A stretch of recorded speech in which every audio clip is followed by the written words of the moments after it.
Assalamualaikum warahmatullahi wabarakatuh. Hadirin kaum muslimin yang dirahmati oleh Allah Subhanahu wa taala. Di antara kasih sayang Allah Subhanahu wa taala kepada manusia adalah Allah Subhanahu wa taala tidak akan pernah menyia-nyiakan amalan manusia, sekecil apapun amalan tersebut. Allah Subhanahu wa taala berfirman di dalam Al-Qur'an surat An-Nisa ayat ke-40.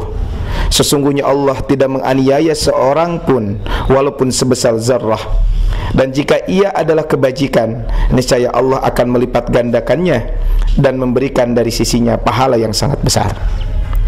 Satu amalan yang dilakukan oleh seorang hamba, tidaklah Allah balas dengan satu pahala saja, akan tetapi Allah Subhanahu wa taala akan melipat gandakan pahala amalan tersebut minimal 10 kali lipat, bahkan bisa mencapai 700 kali lipat. Sayyidina Abu Hurairah radhiyallahu anhu pernah berkata, Rasulullah SAW bersabda, kullu amal ibni adam yudha'aful hasanah asyru amthaliha ila sab'imi'ati dhi'fin. Setiap amal kebaikan yang dilakukan oleh manusia akan dilipat gandakan dengan 10 kebaikan yang semisal hingga 700 kali lipat. Hadis riwayat Imam Muslim.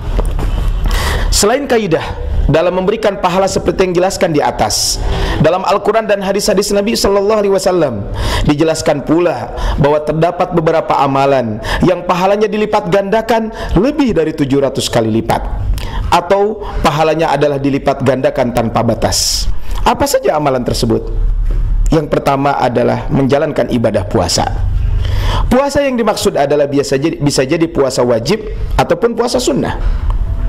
Kelebihan ibadah puasa dibandingkan ibadah yang lainnya adalah bahwa ia merupakan satu-satunya ibadah yang tidak teridentifikasi oleh orang lain. Jika kelompok orang berkumpul di suatu tempat, maka tidak ada satu orang pun yang bisa memastikan siapa di antara mereka yang sedang berpuasa dan siapa yang tidak berpuasa. Ini menunjukkan bahwa ibadah puasa adalah ibadah yang benar-benar dilandasi keikhlasan kepada Allah Subhanahu wa taala. Seandainya seseorang berpuasa bukan karena Allah, maka tidak mungkin ia terus-menerus menahan diri dari makan dan minum ketika dia sedang sendirian.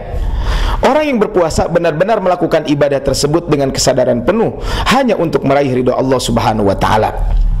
Karena tidak ada orang yang mengetahuinya, tidak ada orang yang memujinya, bahkan mungkin tidak ada orang yang empati dengan puasanya.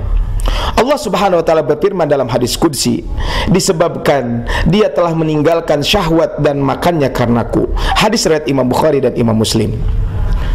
Karena keistimewaan inilah, maka Allah Subhanahu wa taala memberikan jaminan pahala bagi mereka yang berpuasa langsung dari Allah Subhanahu wa taala.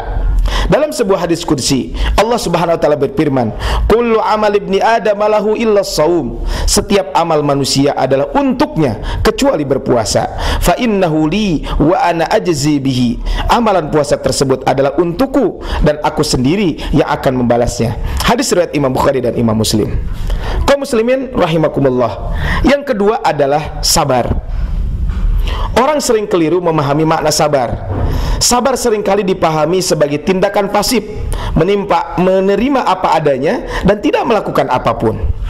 Tentu saja pemahaman ini adalah pemahaman yang keliru atau pemahaman yang tidak benar.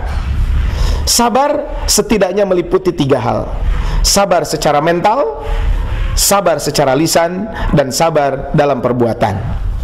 Yang dimaksud dengan sabar secara mental adalah meyakini bahwa segala hal yang terjadi dalam hidup manusia sudah ditakdirkan oleh Allah Subhanahu wa taala.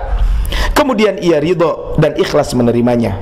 Allah berfirman di dalam surat At-Taghabun di ayat ke-11, tidaklah menimpa suatu musibah kecuali dengan izin Allah Subhanahu wa taala. Barang siapa yang beriman kepada Allah, maka Allah akan berikan petunjuk ke dalam hatinya, dan Allah Maha mengetahui atas segala sesuatu. Yang dimaksud dengan sabar secara lisan adalah menghadapi kehidupan tidak dengan keluhan dan umpatan, tetapi menghiasinya dengan memperbanyak menyebut asma Allah Subhanahu wa taala dan membaca kalimah thayyibah. Rasulullah SAW bersabda dalam sebuah hadis, jika seorang hamba sakit, Allah Subhanahu wa taala akan mengirimkan 2 orang malaikat. Kemudian Allah berfirman, lihatlah apa yang dikatakannya kepada orang-orang yang menjenguknya. Jika ketika orang-orang datang menjenguknya, Orang yang sakit itu ia memuji Allah, maka kedua malaikat itu menyampaikan kepada Allah, padahal Allah lebih mengetahuinya. Maka Allah pun berfirman, menjadi kewajiban bagiku untuk memasukkannya ke dalam surga jika aku mewafatkannya. Dan jika aku menyembuhkannya, maka aku akan menggantikan untuknya daging yang lebih baik dan darah yang lebih baik, dan kemudian aku hapuskan keburukannya. Hadis riwayat Imam Malik, Imam Hakim, Imam Baihaqi, dan Imam At-Tabrani. Dan hadis ini adalah hadis sahih. Kaum muslimin rahimakumullah, sedangkan yang dimaksud dengan sabar secara perbuatan adalah berusaha bersungguh-sungguh dan terus-menerus tanpa putus asa untuk menghilangkan halangan serta hambatan yang menimpa dirinya, baik dengan doa maupun perbuatan. Hal ini bisa kita pahami di antaranya dari hadis Nabi SAW ketika menganjurkan berobat bagi mereka yang terkena musibah sakit. Rasulullah SAW bersabda, Innallaha ta'ala anzala da'a wad dawa. Sesungguhnya Allah Subhanahu wa ta'ala menurunkan penyakit dan obatnya. Wa ja'ala likulli da'in dawaan, dan menjadikan bagi setiap penyakit ada obatnya. Fatadawau, maka berobatlah kalian. Wala tadawau bil haram, dan janganlah kalian berobat dengan sesuatu hal yang diharamkan. Hadis riwayat Imam Abu Daud. Begitulah seharusnya seorang muslim dalam memahami makna kesabaran.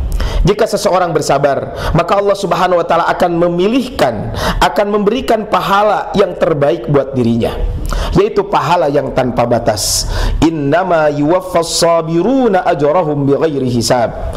Sungguhnya bahanya orang-orang yang bersabarlah yang dibalas pahala mereka tanpa batas. Quran surat Az-Zumar ayat ke-10. Kaum muslimin rahimakumullah, yang ketiga adalah memaafkan orang lain. Sudah sewajarnya jika seseorang yang dizalimi ingin membalas dendam kepada orang yang menzaliminya. Paling tidak ia ingin membalas perbuatan yang setara dengan yang dilakukan orang tersebut. Bahkan jika mampu, ia ingin membalas lebih dari apa yang diterimanya.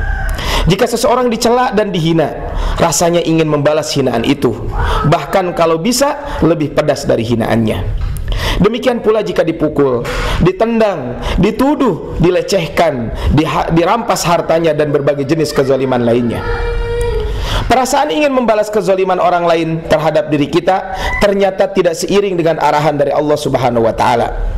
Allah mengajarkan kepada kita untuk bisa mengendalikan emosi dan bisa memberikan maaf atas kesalahan orang lain kepada diri kita. Allah berfirman dalam Quran surat Ali Imran ayat 134, yaitu orang-orang yang menafkahkan hartanya baik di waktu lapang maupun sempit, dan orang-orang yang menahan amarahnya dan memaafkan kesalahan orang. Allah menyukai orang-orang yang berbuat kebajikan. Betapa berat bagi seseorang untuk bisa mengendalikan diri dan memberikan maaf ketika mendapatkan perlakuan zalim dari orang lain. Sering muncul pertanyaan pada dirinya, mengapa aku harus memaafkan? Bukankah ia sudah berbuat jahat kepadaku? Seharusnya ia mendapatkan balasan yang setimpal dan lainnya. Hal ini menunjukkan bahwa memberikan maaf adalah hal yang sangat berat untuk dilakukan. Akan tetapi beratnya pemberian maaf tersebut akan sebanding dengan pahala yang diberikan oleh Allah Subhanahu wa ta'ala. Allah berfirman dalam surat Asy-Syura ayat ke-40, dan balasan suatu kejahatan adalah kejahatan yang serupa. Maka barang siapa yang memaafkan dan berbuat baik, maka pahalanya atas tanggungan Allah Subhanahu wa ta'ala. Sesungguhnya dia tidak menyukai orang-orang yang zalim. Ma'asyiral muslimin rahimakumullah, itulah diantara amalan yang akan diberikan pahala tanpa batas oleh Allah Subhanahu wa ta'ala. Semoga Allah Subhanahu wa ta'ala memberikan kita kekuatan untuk bisa menjalankan 3 amalan tersebut. Amin ya rabbal alamin. Barakallahu fikum. Assalamualaikum warahmatullahi wabarakatuh.